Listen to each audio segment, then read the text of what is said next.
Di sini saya akan menjelaskan sedikitnya gitu mengenai Sumpah Pemuda. Untuk Sumpah Pemuda itu Indonesia mempunyai keberagaman budaya, etnis, dan bangsa yang sangat banyak. Perjalanan panjang yang melahirkan semangat persatuan dan kesatuan bangsa. Salah satunya peristiwa penting Sumpah Pemuda tahun 1928. Peristiwa ini sebagai tonggak penting dalam perjuangan melawan penjajahan kolonial Belanda. Sumpah Pemuda ini diucapkan pada tanggal 28 Oktober 1928. Peristiwa ini manifestasi dari keinginan yang mendalam untuk meraih kemerdekaan. Cukup pengantar Sumpah Pemuda dari saya. Langsung saja gitu kita panggil dua narasumber kita. Selanjutnya saya persilakan.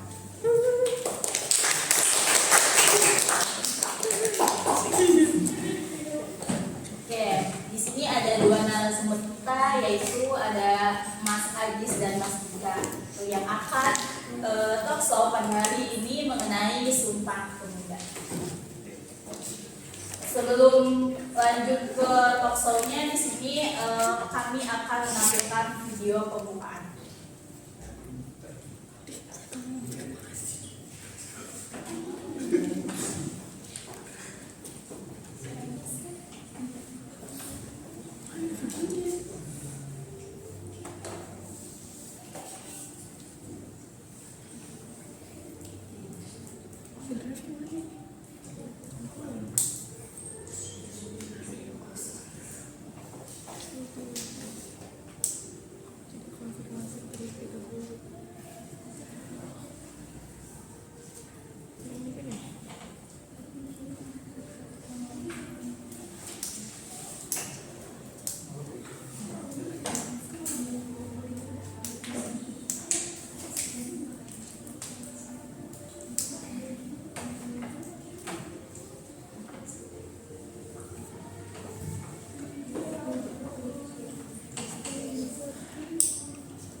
Ini kita kembali di talkshow ke-11 ya. Dan ini pembahasannya mengenai Sumpah Pemuda. Nah, dari kalian ada yang tahu nggak sih tentang Sumpah Pemuda gitu? Nah, jadi Sumpah Pemuda sendiri ya adalah satu tonggak utama dalam sejarah pergerakan kemerdekaan Indonesia. Nah, Sumpah Pemuda ini punya pikiran gitu. Jadi pikiran ini dianggap sebagai kristalisasi semangat untuk menegaskan cita-cita berdirinya negara Indonesia.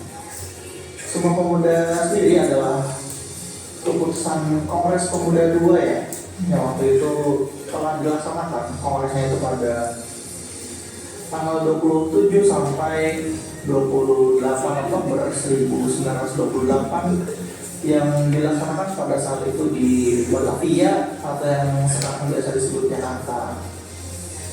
Nah, kalau rekan-rekan kalian tahu kelanjutannya kayak gimana, yuk simak talkshow berikut.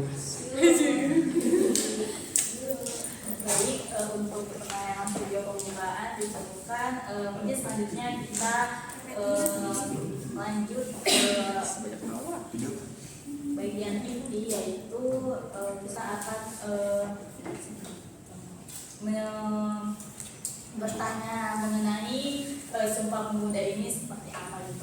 Mungkin lanjut aja ya ke presenter pertama, yaitu Mas Agis.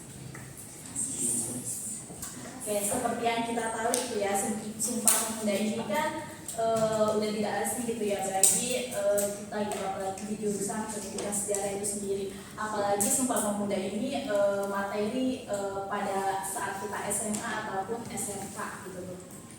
Nah, untuk mengulik kembali mengenai materi tersebut, kita para audiens gitu pengen tahu nih latar belakang atau sejarah dari organisasi Sumpah Pemuda itu seperti apa? Silakan dijawab. Ya, baik. Jadi organisasi Sumpah Pemuda memiliki latar belakang sejarah yang sangat biasa dengan semangat nasionalisme dan pergerakan pemuda Indonesia. Gerakan ini juga muncul sadar akan pentingnya persatuan dan identitas nasional di tengah-tengah penjajahan Belanda gitu, yang berlangsung selama berabad-abad pada saat itu. Banyak organisasi pemuda mulai bermunculan gitu di Hindia Belanda, seperti Jong Java, Jong Sumatera, Jong Ambon gitu, dan lain-lainnya. Mulai menyuarakan aspirasi mereka untuk kemerdekaan dan kedaulatan Indonesia juga. Pada Kongres Pemuda 1 pada tahun 1926 dan Kongres Pemuda 2 pada tahun 1928 di Batavia atau sekarang tuh di Jakarta. Kongres Pemuda 2 yang berlangsung pada 27 sampai 28 Oktober 1928 dihadiri oleh berbagai perwakilan dari organisasi pemuda yang berbeda latar belakang etnis, urusan budaya dan agama. Kongres ini diorganisir oleh Perhimpunan Pelajar-Pelajar Indonesia atau P3I, sebuah organisasi yang terdiri dari pelajar-pelajar dari berbagai daerah di Indonesia yang menempuh pendidikan di Jakarta. Puncak dari Kongres Pemuda 2 adanya ikrar yang kemudian dikenal sebagai Sumpah Pemuda. Ikrar ini terdiri dari 3 poin.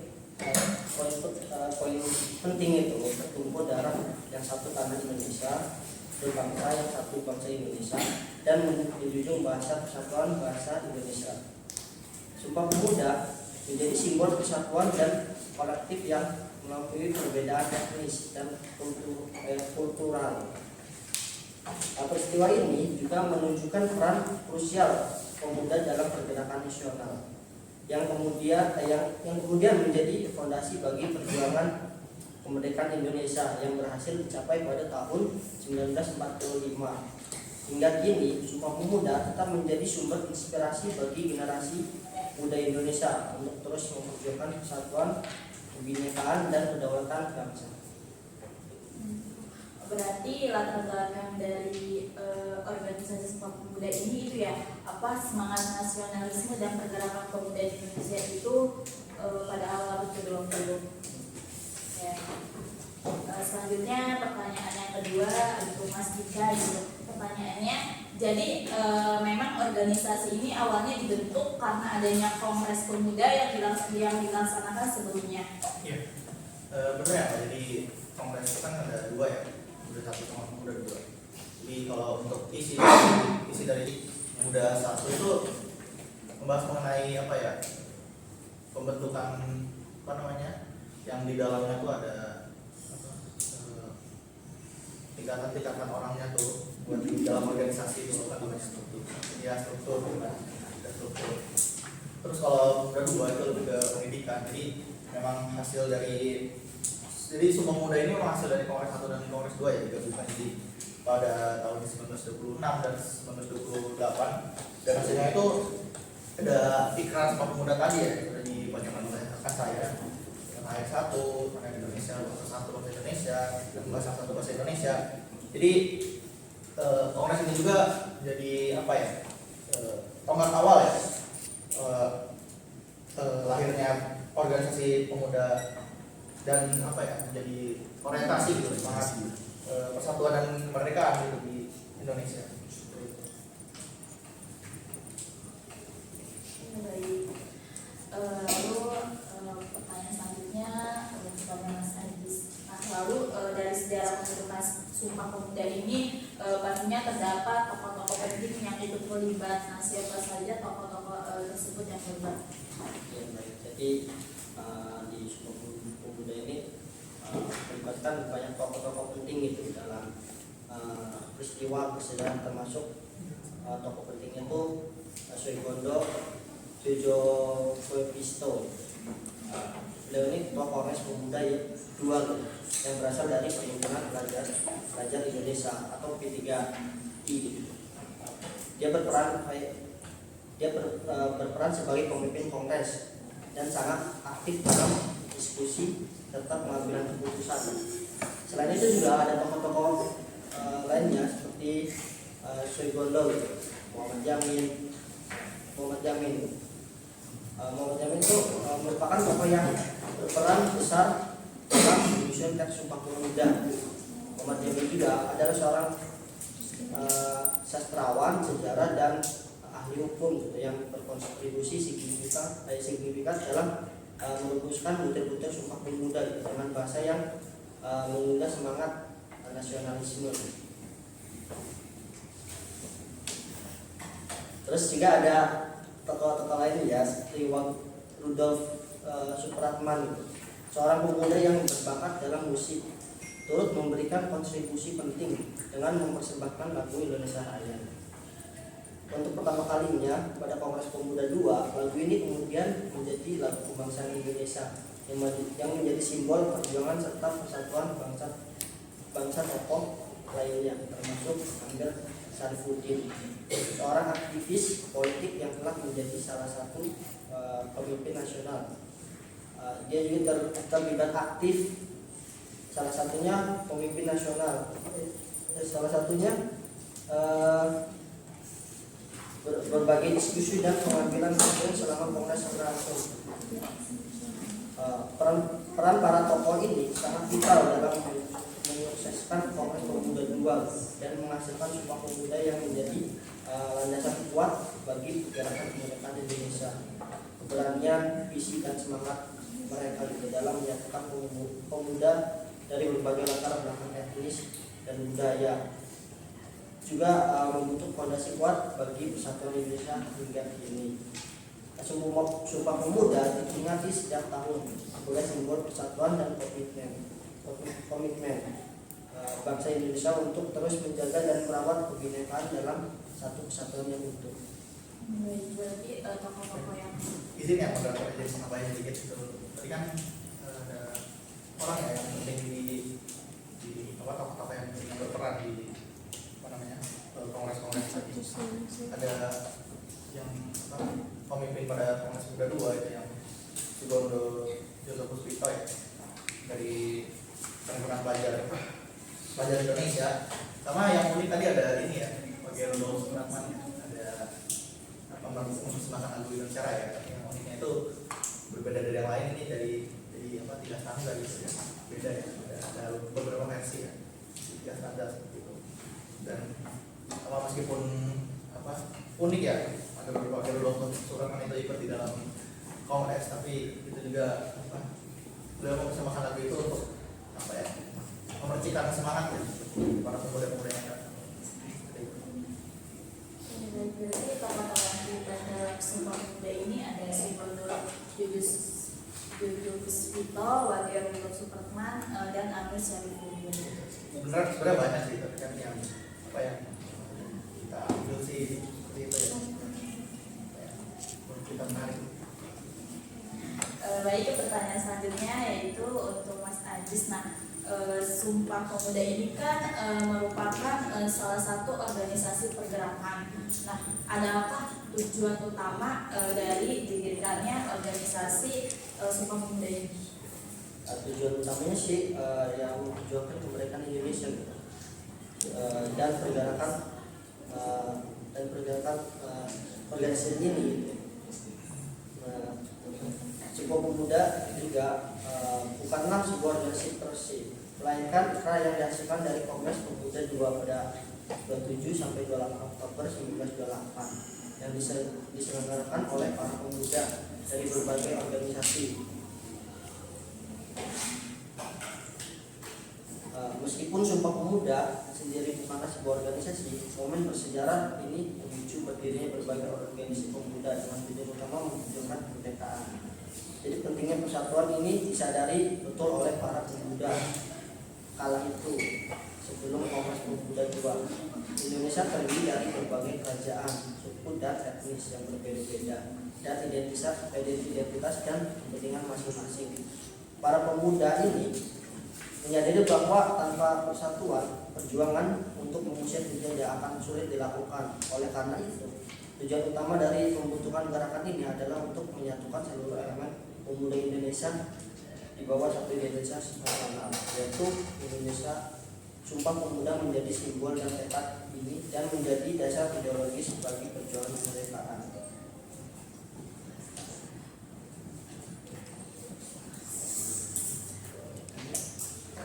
Juga gerakan ini bertujuan untuk memperjuangkan hak-hak dasar rakyat Indonesia yang selama ini terabaikan gitu, oleh pemerintah kolonial Belanda.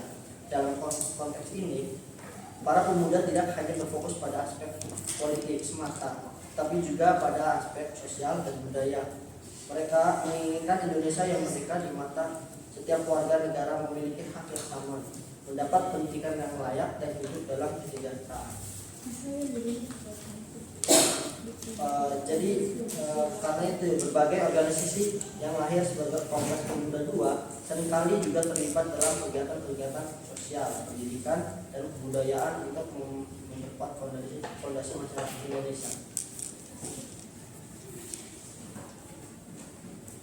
Terusan Kongres Pemuda II juga memperlihatkan pentingnya bahasa sebagai alat pemersatu. Salah satu poin penting dalam Sumpah Pemuda adalah pengakuan bahasa Indonesia sebagai bahasa persatuan. Tujuan ini sangat strategis karena dengan adanya bahasa yang sama, komunikasi antar kelompok dan berbagai daerah menjadi lebih mudah dan efektif.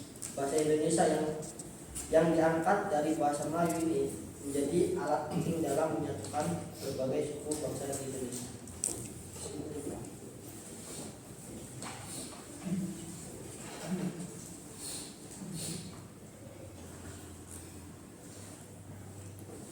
Jadi melalui Sumpah Pemuda dan gerakan-gerakan yang muncul setelahnya, para pemuda Indonesia berusaha menciptakan identitas nasional yang kuat dan mandiri. Tujuan mereka adalah menciptakan bangsa yang merdeka, berdaulatan, dan berpribadian. Semangat dan nilai-nilai yang terkandung dalam Sumpah Pemuda terus dan menjadi inspirasi bagi generasi-generasi berikutnya untuk menjaga persatuan dan kesatuan Indonesia. Peringatan Sumpah Pemuda setiap tahun memiliki pengingat bagi seluruh bangsa Indonesia tentang pentingnya persatuan dan kebersamaan dalam membangun bangsa yang lebih baik. Jadi pada intinya tujuan dari didirikannya organisasi Sumpah Pemuda ini untuk mempersatukan berbagai elemen pemuda gitu, dari berbagai latar belakang etnis, budaya, dan organisasi yang membentuk satu kesatuan nasional yang kokoh. Baik, dilanjutkan ke pertanyaan selanjutnya, yaitu kepada Mas Dika. Sumpah Pemuda ini bisa dibilang telah dibentuk setelah Kongres Pemuda 1 dan 2. Nah, bagaimana proses persiapan dan pelaksanaan Kongres Pemuda 2 ini pada tahun 1928, nah termasuk juga tantangan-tantangan yang dihadapi oleh para pemuda dari berbagai daerah di Indonesia gitu dalam menyatukan visi dan misi mereka untuk merumuskan Sumpah Pemuda. Terima kasih untuk persiapan pelaksanaan Kongres yang Pemuda 2 pada 1928. Itu kalau dibilang tantangan, pasti ada tantangan ya dalam mempersiapkan pelaksanaan Kongres tersebut. Dan itu juga merupakan salah satu perjalanan panjang yang harus dilakukan untuk berkumpulnya para organisasi-organisasi yang lain, organisasi pemuda yang lain ada di Indonesia. Jadi sebelum Kongres ini ya, Pemuda 1 itu diadain pada 1928, dan itu juga menjadi landasan yang penting begitu. Pemilihan tempat-tempat ini ya, itu bisa disebut strategis, bisa juga tidak. Karena disebut strategis itu tempat ini sudah dipikirkan untuk memfasilitasi kehadiran dari para peserta begitu ya, organisasi-organisasi yang banyak tadi dari berbagai daerah. Tapi kendalanya itu ada di ini ya, di logistik seperti transportasi, akomodasi, dan juga komunikasi ya. Itu juga menjadi hambatan di dalam Kongres ini ya. Itu juga harus harus dibenahi gitu oleh yang penyelenggara. Lalu ada tantangan yang lain. Ada tantangan yang lain dari pemerintahan kolonial Belanda tentunya. Jadi tidak semata-mata tantangannya itu hanya dari organisasi-organisasi yang datang, tetapi tantangannya juga ada dari luar ya, dari pemerintahan kolonial Belanda. Para pemuda di dalam kongres ini atau organisasi-organisasi yang datang itu memang harus lebih berhati-hati ya kepada pemerintah kolonial atau pemerintah Belanda agar tidak menarik perhatian mereka berlebih ya, karena itu sesuatu yang berbahaya. Nah, itu kan juga belum masuk masa kemerdekaan. Itu agar tidak terjadi pembubaran begitu pada acara yang berlangsung atau penangkapan para aktivis lah ya, atau pemuda organisasi yang datang.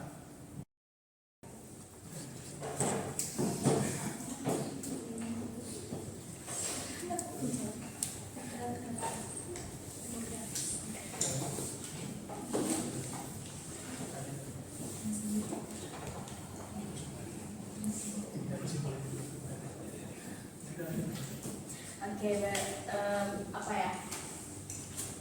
tantangannya itu meskipun banyak gitu ya, para pemuda Indonesia ini berhasil gitu mengesampingkan perbedaan mereka dan bersatu untuk tujuan yang lebih besar gitu, yaitu kemerdekaan dan kesatuan Indonesia. Oke, pertanyaan selanjutnya kepada Mas Ajis gitu. Sebelumnya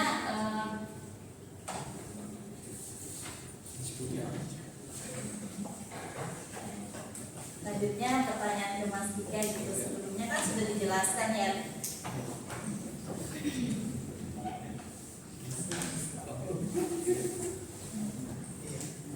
terkait organisasi Sumpah Pemuda ini kan dibentuk setelah Kongres Pemuda-Pemuda.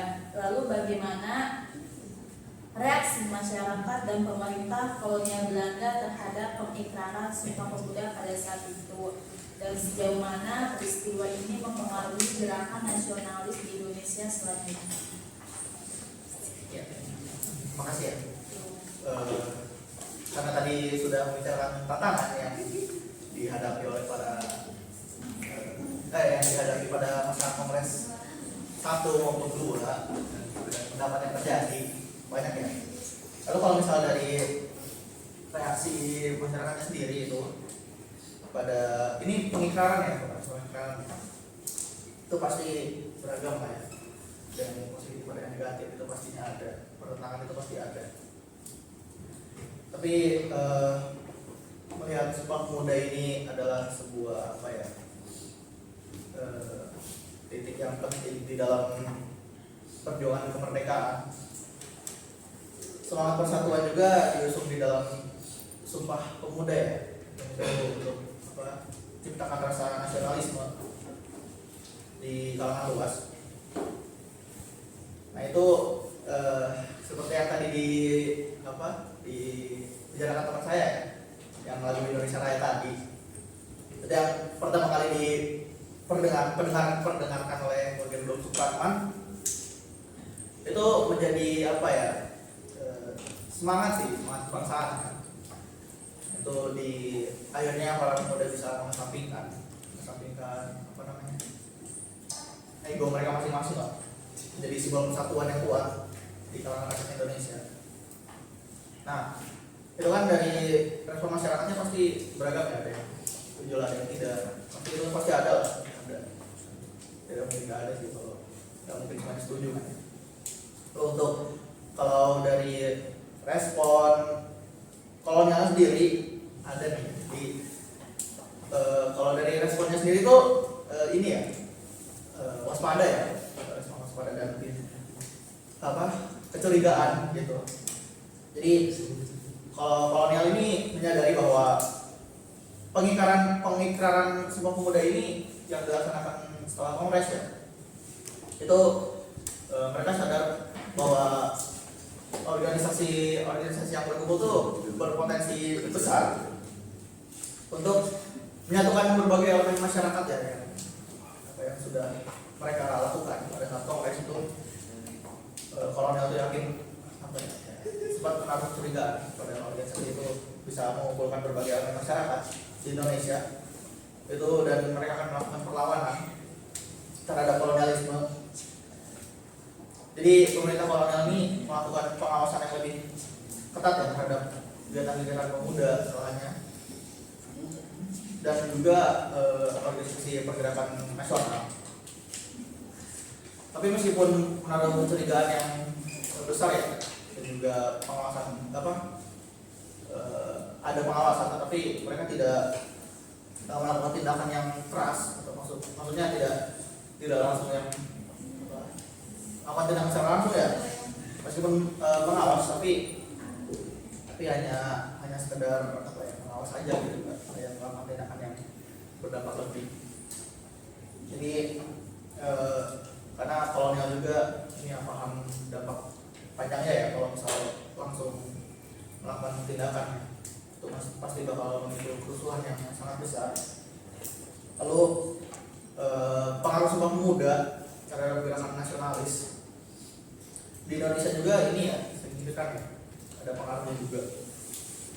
Ini ada Sumpah Pemuda itu memperkuat semangat persatuan, lalu identitas nasional yang membangunkan identitas nasional di kalangan pemuda, dan juga di organisasi pergerakan. Lalu setelah pengikraran Sumpah Pemuda, berbagai organisasi pergerakan ya, banyaknya organisasi pergerakan itu mulai lebih terkoordinasi, dan usaha mereka melawan dalam penjajahan. Jadi lebih terkoordinasi lah sejak ada Sumpah Pemuda ini. Jadi lebih tidak lagi per daerah atau perseorangan lagi. Sumpah Pemuda ini juga menjadi dasar ini ya, ideologis bagi gerakan-gerakan nasionalis selanjutnya, mendorong lahirnya banyak organisasi agar memperjuangkan kemerdekaan di Indonesia. Gerakan nasionalis di Indonesia juga ini menyadari pentingnya komunikasi ya, dan juga pendidikan untuk menyebarkan semangat dan persatuan dan juga nasionalisme. Lalu bahasa Indonesia itu diakui sebagai bahasa persatuan ya di dalam Sumpah Pemuda, dan ini juga bahasa ini juga mulai digunakan secara lebih luas di dalam pendidikan. Nah, intinya di dalam pendidikan ya, tapi ada juga di media maupun juga di organisasi. Nah, bahasa ini juga cukup membantu di dalam menyatukan berbagai kelompok etnis dan regional di Indonesia. Bahasa ini sudah ditetapkan tadi, dan juga memperkuat rasa kebersamaan dan identitas nasional gitu. Dan juga Sumpah Pemuda ini ya, setelah lahirnya Sumpah Pemuda ini ada lahirnya pemimpin-pemimpin yang lebih berani dan juga visioner. Akhirnya pemimpin-pemimpin ini membawa Sumpah Pemuda ya ke berbagai aksi dan strategi politik, baik itu banyak sih bentuknya, dalam bentuk propaganda, demonstrasi maupun diplomasi internasional. Nah, itu Sumpah Pemuda ini akhirnya menciptakan yang tadi itu udah bukan lagi gerakan perseorangan lagi ya, tapi mulai bermunculan gerakan yang lebih koordinir ya. Jadi bisa lebih gerakannya, makanya kolonial mewaspadai karena gerakannya itu Sumpah Pemuda ini dianggap berbahaya ya, bisa menyatukan masyarakat dari berbagai etnis gitu.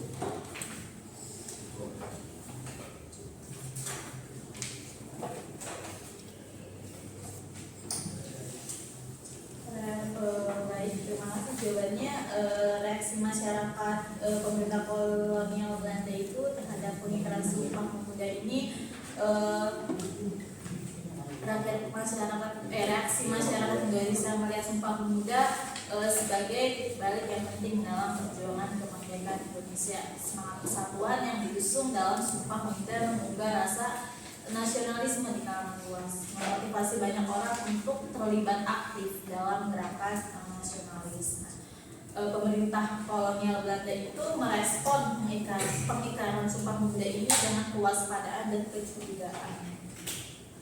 Pengaruh dari Sumpah Pemuda itu terhadap gerakan nasionalis di Indonesia sangat signifikan.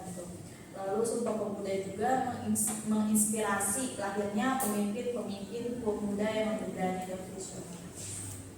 Jadi dilanjut ke pertanyaan selanjutnya, yaitu kepada Mas Adis. Bagaimana nilai-nilai dan semangat yang terkandung dalam Sumpah Pemuda tahun 1928 diteruskan dan diimplementasikan dalam konteks Indonesia modern, terutama dalam menghadapi tantangan kebinekaan dan kesatuan di era globalisasi saat ini. Ya, jadi baik nilai-nilai dan semangat yang terkandung dalam Sumpah Pemuda pada 1928 terus diteruskan dan diimplementasikan dalam konteks Indonesia modern dengan berbagai cara. Meskipun tantangan kebinekaan dalam persatuan semakin kompleks di era globalisasi, prinsip-prinsip persatuan dan identitas nasional yang diusung oleh Sumpah Pemuda tetap relevan dan menjadi pedoman dalam membangun bangsa yang kuat dan harmonis. Nilai persatuan yang terkandung dalam Sumpah Pemuda diwujudkan melalui upaya pemerintahan dan masyarakat dalam mempromosikan toleransi dan kerukunan antar suku, agama, dan ras dan golongan. Banyak berbagai program dan kebijakan dibuat untuk memperkuat hubungan antar kelompok, seperti pendidikan multikultural, kampanye anti diskriminasi, dan dialog lintas agama.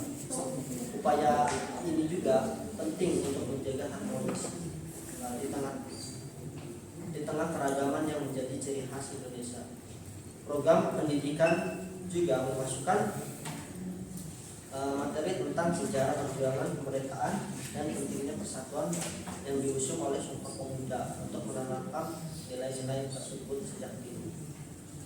Bahasa Indonesia sebagai bahasa persatuan memainkan peran penting dalam menjaga identitas nasional. Di era globalisasi, di mana pengaruh budaya asing sangat kuat, bahasa Indonesia tetap menjadi alat utama untuk menyatukan seluruh masyarakat Indonesia. Pemerintah terus mendorong penggunaan bahasa Indonesia dalam berbagai aspek kehidupan, termasuk pendidikan, media massa, dan administrasi pemerintahan. Upaya ini juga diperkuat dengan program Bulan Bahasa dan kegiatan sastra yang mempromosikan kebangsaan menggunakan bahasa Indonesia. Semangat gotong royong yang merupakan nilai inti dari persatuan dalam Sumpah Pemuda terus diterapkan dalam berbagai kegiatan sosial dan pembangunan.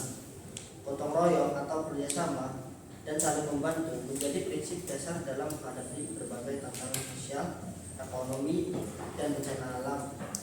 Misalnya dalam situasi bencana alam seperti gempa bumi atau banjir, masyarakat Indonesia seringkali menunjukkan solidaritas yang tinggi dengan melakukan aksi gotong royong untuk membantu korban. Di sektor ekonomi, prinsip ini diwujudkan dalam bentuk koperasi dan usaha bersama yang membantu meningkatkan kesejahteraan masyarakat. Sumpah Pemuda juga menginspirasi semangat inovasi dan kebersamaan dalam menghadapi tantangan globalisasi.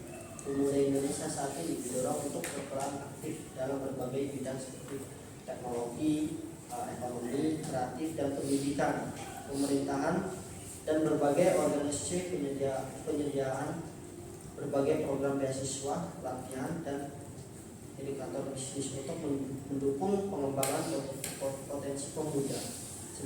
Semangat kebersamaan ini juga terlihat dalam gerakan-gerakan sosial yang oleh generasi muda untuk menangani isu lingkungan, kesehatan, dan perbedaan masyarakat. Dalam konteks politik, nilai-nilai Sumpah Pemuda diterapkan mulai upaya untuk menciptakan sistem demokrasi yang inklusif dan partisipatif di pemerintahan dan masyarakat.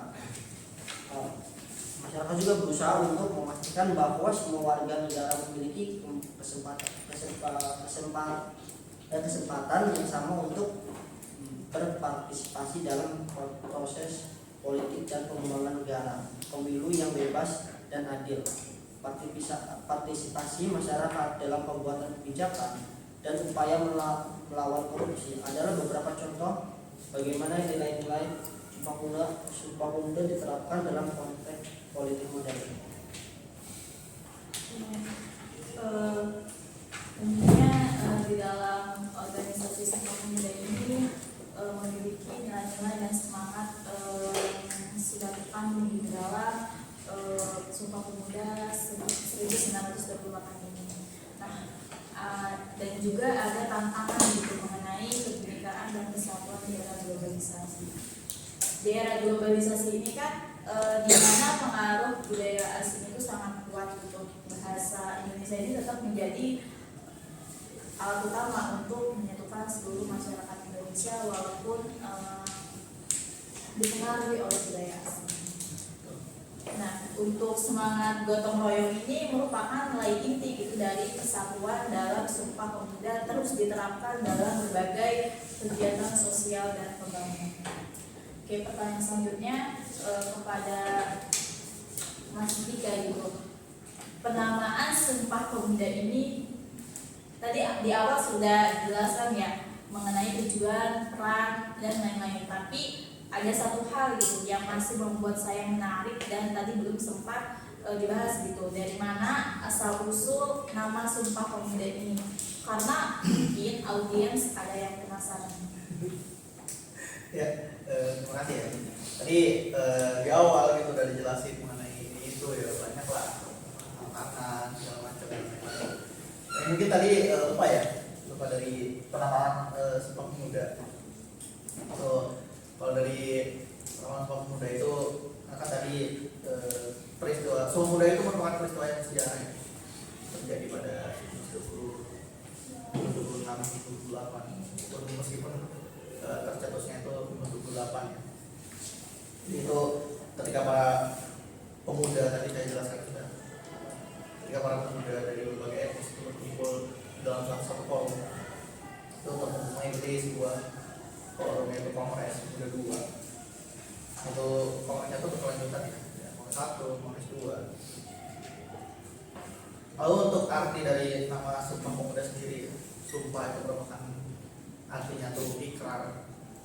Jadi sumpah sendiri atau ikrar sendiri itu adalah sebuah kata yang diucapkan oleh para peserta yang hadir, organisasi pemuda yang hadir pada saat itu. Dalam ikrar tersebut kan mereka telah menyebutkan tiga ikrar yang tadi. Jadi makanya sumpah itu, nama arti dari sumpahnya itu adalah ikrar yang diucapkan oleh para peserta yang hadir. Lalu karena deklarasi ini disebutnya sumpah itu dan juga sifatnya itu sakral ya, itu dapat diartikan itu mencerminkan komitmen yang kuat dari para pemuda untuk mengucapkan hal tersebut. Bukan makanya sumpah itu karena tidak main-main, itu mencerminkan komitmen. Dan juga pemilihan kata pemuda sendiri itu menegaskan bahwa berasal dari generasi muda di Indonesia, dan juga ada beberapa organisasi yang kebanyakannya ya dari pemuda ya, itu adalah sebagai penggerak utama di dalam penciptaan ikrar ini dan juga penciptaan kongres ini. Itu tadi meskipun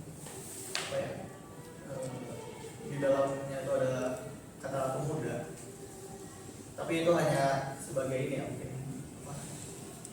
kiasan semangat pemuda gitu. Jadi Sumpah Pemuda ini juga bukan hanya sekedar apa ya, pernyataan biasa ya, itu bukan kata-kata biasa, tapi itu apa ya, menjadi simbol para pemuda pada saat itu. Itu juga apa, simbol untuk menyatukan ini ya, elemen, berbagai elemen di berbagai daerah. Dan itu juga mereka sebagai alat untuk menolak berbagai perpecahan lah sebutnya. Dan itu juga menjadi salah satu fondasi nasionalis yang lebih terorganisir dan terarah. Cukup.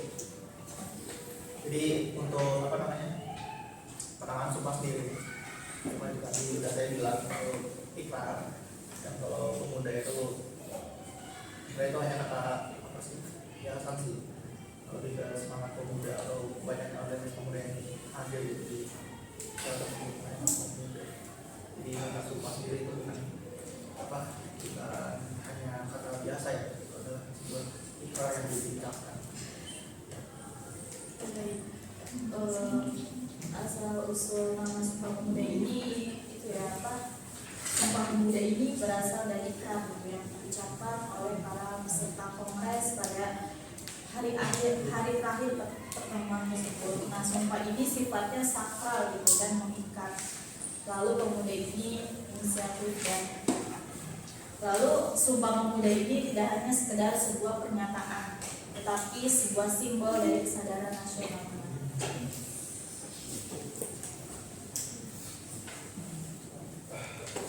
Dan pertanyaan selanjutnya kepada ini pertanyaan terakhir dari pemuda hari ini, yaitu kepada Mas Aris.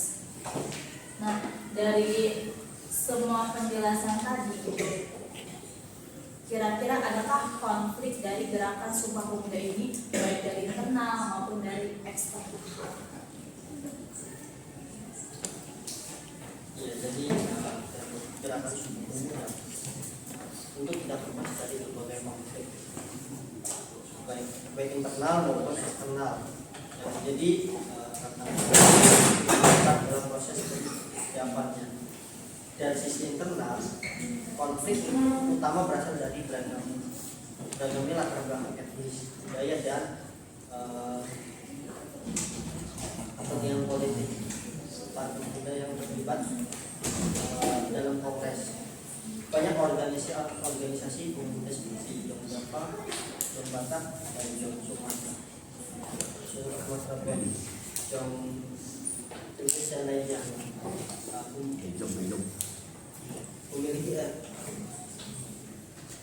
memiliki identitas dan agenda masing-masing yang kadang berbeda. Perbedaan ini sering kali menimbulkan debat sengit dalam merumuskan visi dan misi bersama.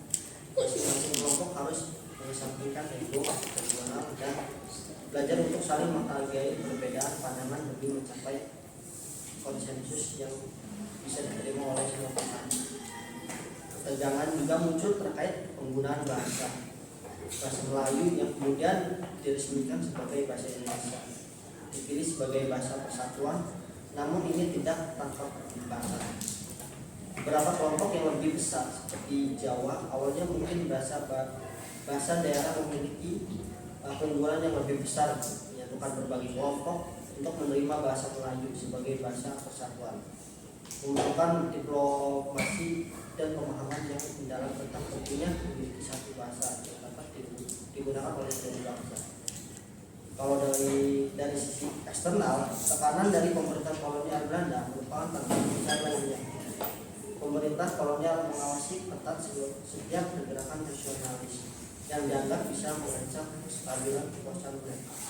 Kongres Pemuda juga harus diselenggarakan dengan sangat hati-hati agar tidak menarik perhatian berlebihan dari pihak berwenang. Ketakutan akan tindakan represif dari pemerintah Belanda seperti pembubaran kongres atau penangkapan para pemimpin pemuda selalu menyertai. Ini memaksa para pemuda untuk menjalankan kegiatan mereka secara seperti dan memastikan bahwa keyakinan yang mereka sampaikan tidak secara langsung meskipun secara ideologis sangat menantang status kolonialnya. Selain itu juga pengaruh ideologi dari luar juga mempengaruhi dinamika internal gerakan ini. Di masa itu juga berbagai ideologi dari seluruh dunia seperti nasionalisme, komunisme, dan sosialisme mulai masuk ke Indonesia dan mempengaruhi para pemuda. Perbedaan pandangan ideologis ini bisa menimbulkan perpecahan jika tidak dikelola dengan bijaksana. Namun para pemimpin pemuda berhasil memprioritaskan tujuan utama persatuan dan kemerdekaan di atas perbedaan ideologis tersebut.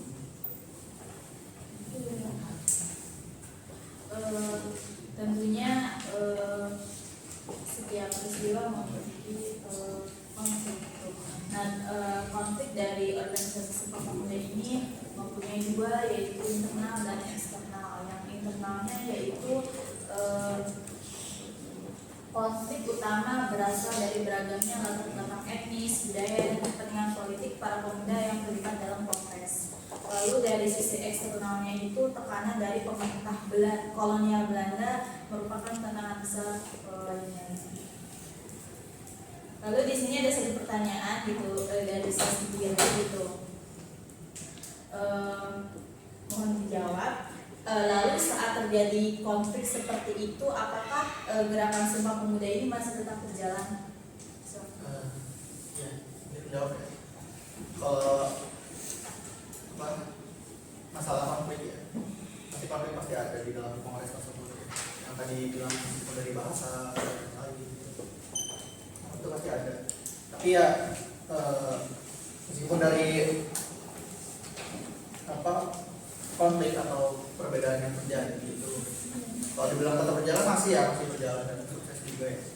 Bahkan di kongres 2 juga bisa merumuskan hal yang pasti begitu. Jadi meskipun dari pemilihan bahasa dan lain-lain itu dari konflik dan berbagai macam lainnya, itu juga meskipun di awalnya ya banyak perdebatan dan lain-lain, tapi akhirnya dapat menciptakan sebuah kebersamaan dan tujuan tuh mencapai satu visi misi bersama gitu, dan menciptakan itu dari iklan tadi.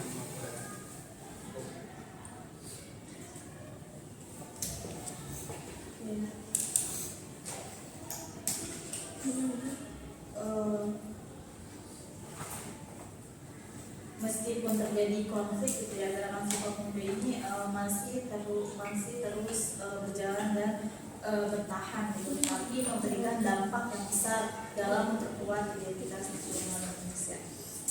Oke, terima kasih. Itu pada ini selanjutnya yaitu sesi tanya jawab gitu. Jika para audiens ada yang ingin bertanya, dipersilakan.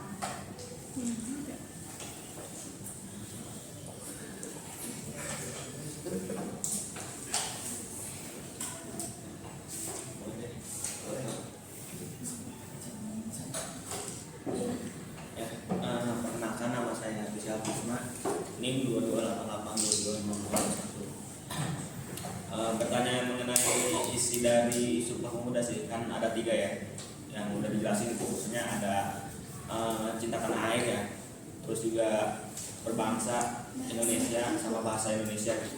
Nah, sebelum diputuskannya 3 ikrar ini, ada nggak sih usulan ide-ide atau gagasan dari tokoh-tokoh atau sekelompok orang yang mengikuti Kongres Sumpah Pemuda ini sebelum akhirnya usulan 3 sumpah ini disahkan gitu dan dibacakan oleh seluruh peserta kongres? Bisa dipahami pertanyaan? Iya. Baik, dilanjut. Jika ada pertanyaan, dipersilakan.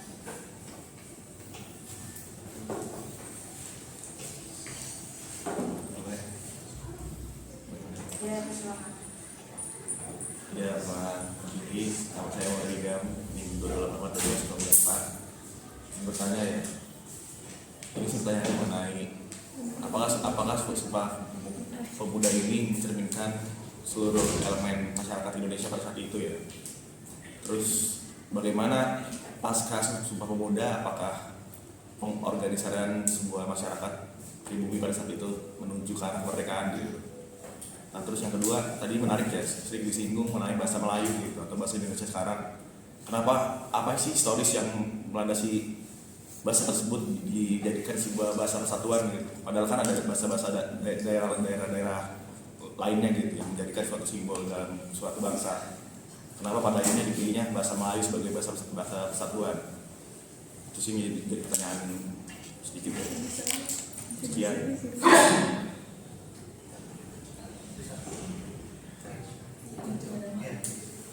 Idenya, jadi jauh mungkin punya Mas Visi dahulu.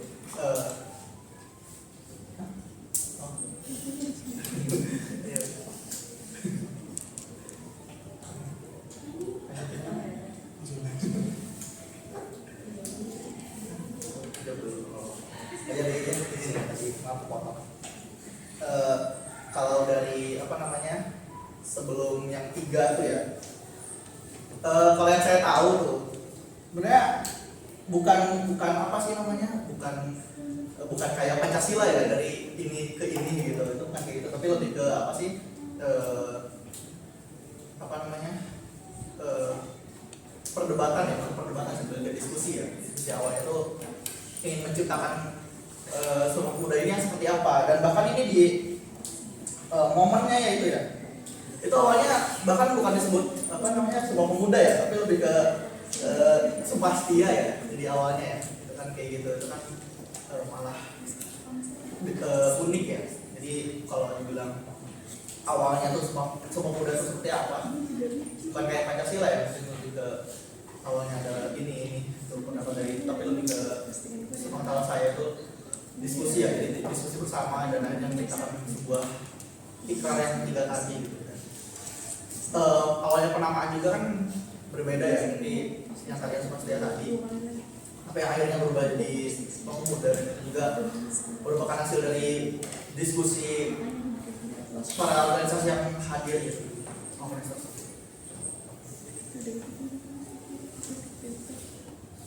Bagaimana sih?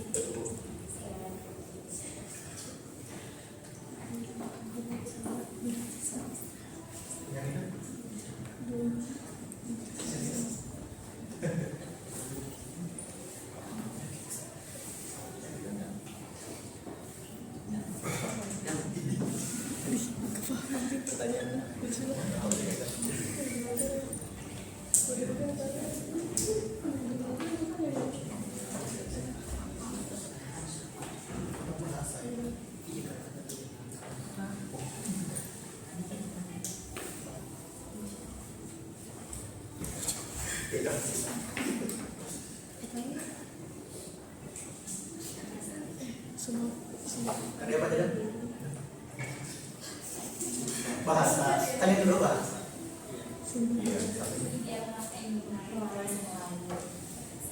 Itu kan yang kedua. Sumpah Pemuda itu Iya, apakah Sumpah Pemuda itu mencerminkan seluruh pemuda pada saat itu? Terus bagaimana pasca Sumpah Pemuda gitu dalam organisasi maupun pergerakan masyarakat di bumi Nusantara? Terus kemudian apa bahasa Melayu sebagai bahasa kesatuan Indonesia, apa historisnya? Terus,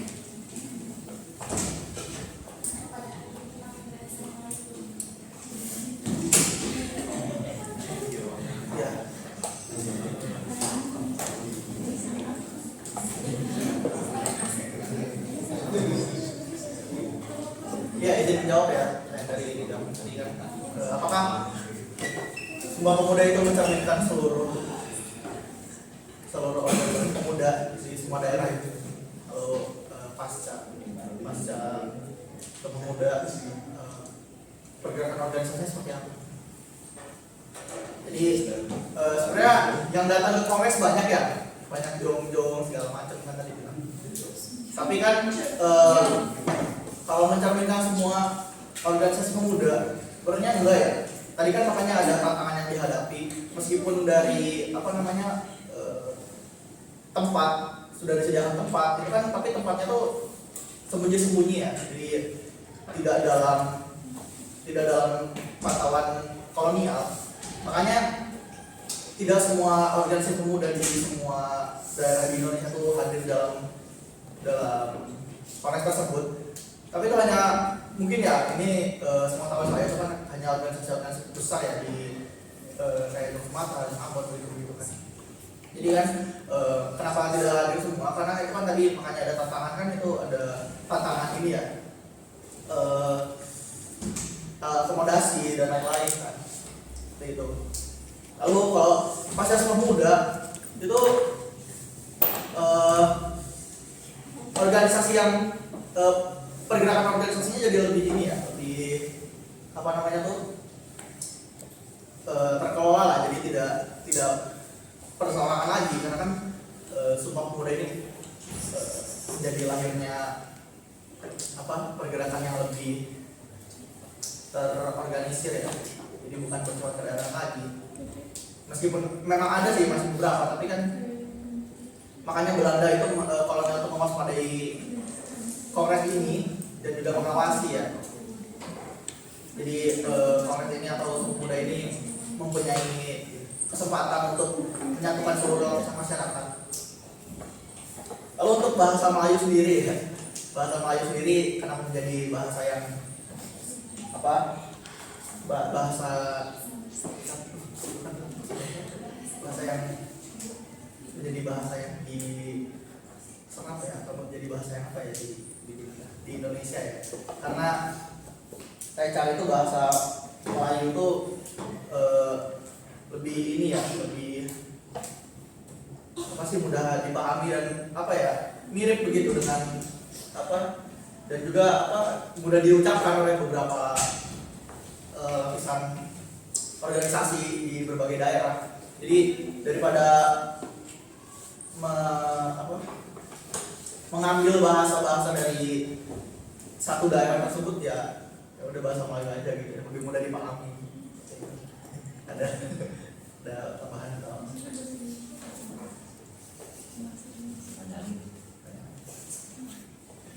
Iya, ada pertanyaan kembali sih yang mengenai terkait pemuda. Ini sih, apakah terdapat peran-peran di luar masyarakat pribumi atau kaum pendatang seperti orang Arab, India maupun Tionghoa gitu dalam pengesahan atau penggagasan suatu ikrar pemuda?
Jawab ya, kalau yang dari tadi apa namanya, sudah disebutkan banyak lah jom-jom gitu kan dari berbagai daerah di Indonesia.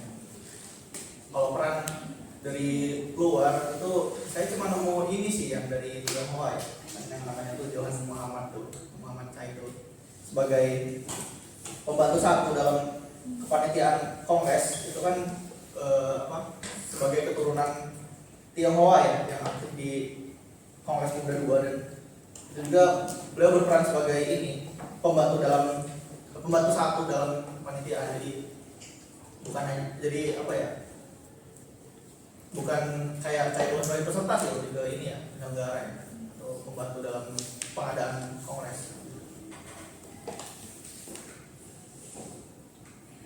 Bagaimana Mas? Tidak. Kalau ada lagi nggak apa-apa. Ya cukup sih.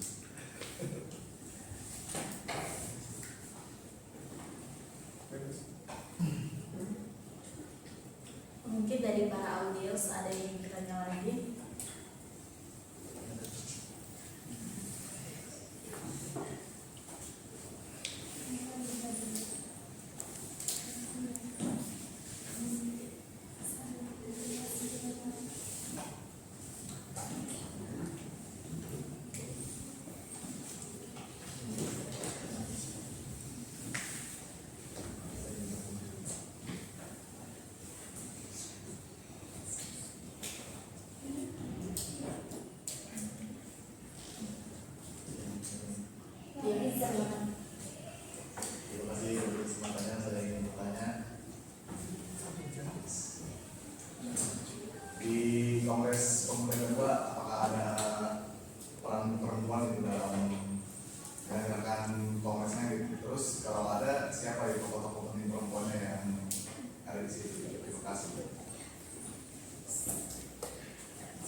peran perempuan banyak sih, kayak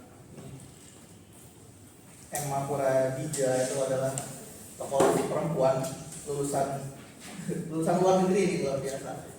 Jadi itu terus serta di dalam Kongres Muda 2, dan jabatannya di dalam Kongres juga luar biasa ya, sebagai ketua dari Jong ini ya, Bandung Jong Islamic Bond tuh kan, sebagai ketua, luar biasa. Lalu ada Siti Sundari, itu adalah seorang sarjana hukum lulusan Leiden, Belanda. Tuh keterlibatannya dalam Kongres 2 itu sebagai menyampaikan pesan mengenai pentingnya menanamkan cinta tanah air kepada laki-laki yang hadir gitu. Jadi perempuan, jadi beliau ini menyampaikan beberapa pesan tentang cinta tanah air bahkan pada laki-laki yang hadir di Kongres itu. Banyak sih, ada Ibu Sud juga, ada Ibu Sud hadir dalam Kongres ya. Itu Ibu Sud bahkan memperkenalkan bahasa sebagai bahasa persatuan gitu. Ya, banyak sih sebenarnya. Bagaimana Pak Rol?